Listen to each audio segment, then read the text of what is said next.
कभी कभी आपके जीवन में कोई ऐसी घटना घटित होती है जिसका एहसास आपको हमेशा रहता है और हमेशा आपके बदन में एक सिहरन पैदा करती है। चलिए एक ऐसी ही घटना मैं आपको सुनाता हूं जो कि मेरे जीवन में घटित हुई और जो आज तक मेरे बदन में सिहरन पैदा करती है। ऐसा मेरे साथ करीब 6 साल पहले हुआ था। जब यह घटना घटी तब मैं या तो 13 या 14 वर्ष का था। जो कहानी मैं आपको सुनाने जा रहा हूं उसके बारे में सोचकर ही मेरी हथेलियां पसीने से तर हो रही हैं। इसे सुनाने के लिए काफी साहस की जरूरत है। मैं पूरा प्रयास करूंगा कि मैं कहानी को संक्षेप में ही आपको सुनाऊं। स्कूल में मेरा रयान नाम का एक अच्छा दोस्त था और वह मेरा एकमात्र दोस्त था। स्कूल के बाद हम हमेशा उसके घर घूमने जाते थे। उनका घर लगभग एक बड़े चारागाह के बीच में था जो ज्यादातर हमारे लिए फायदेमंद था क्योंकि इससे हमें बाहर खेलने के लिए काफी जगह मिल जाती थी। चूंकि घर मैदान के बीच में था इसलिए आपको वहां पहुंचने के लिए एक लंबा रास्ता तय करना होता था। शाम के 8 बज रहे थे। मेरे माता पिता और मेरे बीच बहुत बड़ा झगड़ा हो गया। मैं बहुत टेंशन में आ गया। अब और मुझसे बर्दाश्त नहीं हो पा रहा था, इसलिए मैंने रेयान के घर फोन किया क्योंकि मुझे इस झंझट से छुटकारा पाना था।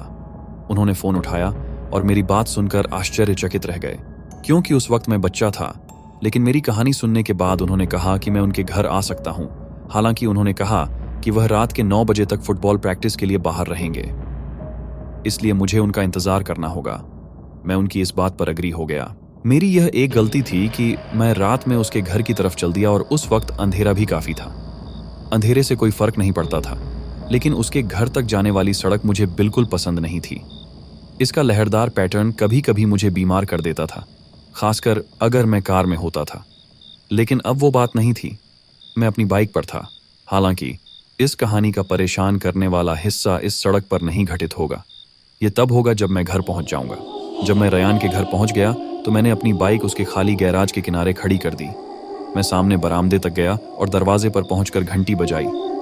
जैसे ही मेरी उंगली ने बटन दबाया, दरवाजा खुल गया और मैं खुशी से उछल पड़ा क्योंकि मुझे इंतजार नहीं करना पड़ा, जैसा कि रेयान ने कहा था कि मुझे इंतजार करना पड़ेगा। जैसे ही दरवाजा खुला, सामने रेयान की माँ थी। मुझे हमेशा उसकी माँ पसंद थी। वह दयालु, प्यारी थी और जब भी मैं निराश होता था तो हमेशा मुझे सपोर्ट करती थी। लेकिन जैसे ही मैंने उसे देखा, मुझे एहसास हुआ कि जरूर उसके साथ कुछ गलत था। उसकी आमतौर पर चमकने वाली आंखें अधिक गहरी लगने लगीं। उसके बाल उसके सिर के पीछे करीने से जुड़े में नहीं बंधे थे, यह उसके कंधों पर गिर रहे थे। इससे पहले कि मैं कुछ समझने की कोशिश करता, मेरी नजर कुछ और चीजों पर पड़ी जिसने मुझे अंदर से परेशान कर दिया। रेयान की माँ मुझे देखकर बस मुस्कुरा रही थी। उसने न तो मेरा वेलकम किया, न ही मुझसे कोई बात शुरू की। बस मुस्कुराती रही और मुझे देखती रही। बहुत असहज महसूस करते हुए मैंने पूछा कि क्या सब कुछ ठीक है? अंदर आओ और मेरे साथ चाय पियो, उसका जवाब था। इससे पहले कि मुझे जवाब देने का मौका मिलता, वह घर में वापस चली गई। तभी मैंने देखा कि उसने अपना बाथरूम गाउन पहना हुआ था। मुझे बहुत अजीब लग रहा था और मैं फंस चुका था क्योंकि न तो मैं मना ही कर सकता था और न ही रात में बाहर रहने की हिम्मत थी। मैं घर में घुस गया और मैंने दरवाज़ा बंद कर दिया। रसोई की ओर बढ़ते हुए मैंने उसे एक अजीब सी धुन गुनगुनाते हुए सुना। जैसे ही मैंने रसोई में एंटर किया, उसने गुनगुनाना बंद कर दिया और एक ज़बरदस्त सन्नाटा छा गया। बातचीत शुरू होने का इंतज़ार किए बिना मैं रसोई की मेज़ पर बैठ गया। वो मेरी तरफ पीठ करके मेरे सामने खड़ी थी। मैंने कोशिश की कि मैं उसकी ओर न देखूं और अजीब तरह से मैं कमरे में चारों ओर देखने लगा जब तक कि चाय तैयार नहीं हो गई। मैं सोच रहा था, रेयान की माँ हमेशा मेरे स्कूल, फैमिली लाइफ और दूसरी किसी भी चीज़ के बारे में बात करने के लिए एक्साइटेड रहती थी। अब वो बिल्कुल चुप थी, कुछ नहीं कह रही थी। मैंने अगले 5 मिनट इसी सोच विचार में बिताए। जब तक मैं रसोई में था, उस दौरान वह बिल्कुल भी नहीं हिली थी।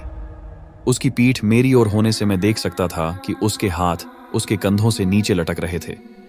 उसका सिर बाईं ओर झुका हुआ था। यह सोचकर कि कुछ गड़बड़ है, मैं कुर्सी से खड़ा हो गया और पीछे से उसके पास आया। उसके पीछे जाते समय मैंने काफ़ी शोर मचाया, लेकिन वह ज़रा भी नहीं हिली। मैं सावधानी से दाहिनी ओर से उसके पास गया और उसके चेहरे को देखने लगा कि क्या वह ठीक है। और जो मैंने देखा, वो दृश्य आज भी मेरे आंखों में सिहर रहे हैं। मैंने देखा कि उसकी आंखें खुली हुई थीं और वो मुस्कुरा रही थी। मैं बहुत हैरान और परेशान था। मैंने फैसला किया कि घर वापस जाना ही सबसे अच्छा होगा। मैंने उससे कहा, आंटी, मुझे लगता है कि अब निकल जाना ही बेहतर होगा। कल के लिए मेरे पास स्कूल का बहुत सारा काम है। मैंने झूठ बोला और बदले में कोई जवाब नहीं मिलने पर मैं सामने के दरवाजे की ओर चला गया और बाहर बरामदे में कदम रखा। मैं डरा हुआ नहीं था, ठीक है शायद थोड़ा सा, लेकिन मैं अजीब तरह से परेशान था। जैसे ही मैं पोर्च से नीचे अपनी बाइक की ओर बढ़ा, मुझे लहरदार सड़क के दूसरे छोर पर 2 रोशनियों की झलक दिखी। यह एक कार थी। यह रेयान की कार थी। रेयान लगभग 10 मिनट लेट था। हालांकि जैसे ही कार घर के पास पहुंची, मैं सोचने लगा कि रेयान को फुटबॉल अभ्यास से वापस कौन ला रहा है। उसके पिता एक बिजनेस ट्रिप पर थे और अगले 2 सप्ताह तक वापस नहीं आएंगे। रेयान खुद कार चलाने के लिए बहुत छोटा था, तो और कौन। जैसे जैसे कार घर के करीब आ रही थी, मेरी चिंता बढ़ती जा रही थी।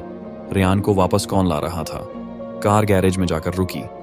सबसे पहले रेयान कार से बाहर निकला। उसने मुझसे पूछा, क्या चल रहा है यार? लेकिन अगली बार जो शख्स कार से बाहर आया वह उसकी माँ थी। उसने मुझे देखा और पूछा कि बेटा तुम ठीक हो?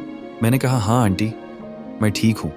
मैंने अचंभे से रेयान की माँ से पूछा, आंटी अगर आप अभी अभी रेयान के साथ आई हो तो अंदर कौन है? रेयान की माँ ने बोला, अंदर अंदर तो कोई भी नहीं है बेटा। क्यों, क्या बात है? मैंने कहा, नहीं आंटी कुछ नहीं। फिर मैं रेयान और उसकी माँ के साथ अंदर गया, लेकिन वहां पर वो औरत नहीं थी। मैं सोचने लगा, अगर रेयान की माँ रेयान के साथ थी तो वो कौन थी जो रेयान के घर में थी? ये सोचकर आज भी मैं सिहर जाता हूँ और मेरी हथेलियों में पसीना आ जाता है।